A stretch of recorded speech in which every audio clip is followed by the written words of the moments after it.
بیٹیوں کے حوالے سے کہنا چاہوں گا کہ بیٹیوں کو اپنے پاس اگر آپ کچھ دے سکیں تو اپنی بیٹیوں کو بانٹنے والا ہاتھ دے دیجئے۔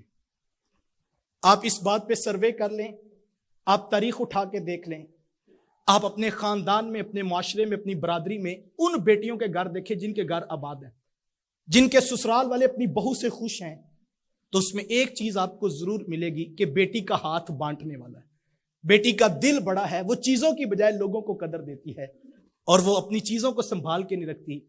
یاد رکھیے گا صاحب، سخی کے سارے دوست ہوتے ہیں اور بخیل شخص کو کوئی اپنی دوستی اور محبت میں نہیں لاتا ہے۔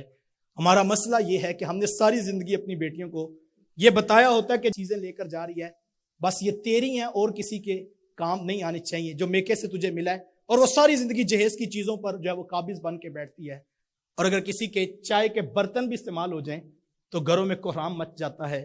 ایک کپ، برتن یا گلاس ٹوٹ جائے تو 8 دن لڑائی جھگڑا نہیں ختم ہوتا ہے، اور ہم کہتے ہیں کہ یہ میری ماں کی دی ہوئی چیزیں تھی، ساری خراب ہو گئی ہیں۔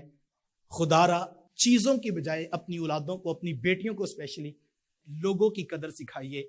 بانٹنے والے بادشاہ ہوتے ہیں اور جمع کر کے رکھنے والے بخیل اور کنجوس کہلایا کرتے ہیں۔ واصف علی رحمہ مجھے یہاں یاد آ رہے ہیں۔ واصف صاحب گلی سے گزر رہے تھے کہ ایک مانگت اور فقیر بیٹھا تھا، تو اسے کہا کہ تجھے بادشاہ نہ بنا دیں؟ تو فقیر کی آنکھوں میں چمک آ گئی کہ میں بھی بادشاہ بن سکتا ہوں۔ تو کہا حضرت میں بادشاہ بن سکتا ہوں؟ کہا 1 منٹ لگے گا، ہے پروگرام تو بتاؤ۔ اس نے کہا حضرت میں تیار ہوں۔ کہا کیا ہے تیرے پاس؟ اس نے جو 15-20 روپے دن کے اکٹھے کیے تھے، کہا حضرت یہ میرے پاس ہے۔ کہا جلدی سے بانٹ کے واپس آ جاؤ۔ تو وہ آیا تو کہنے لگا حضرت میں بادشاہ کب بنوں گا؟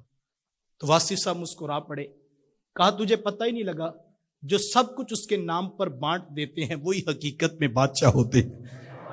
حضور والا بیٹی کو بادشاہت سکھائیے، بیٹی کو کنجوس پن اور بخیلی نہ سکھائیے، بیٹی کو بانٹنے والا ہاتھ دے دیجئے، آپ کی بیٹی کا گھر آباد ہوگا۔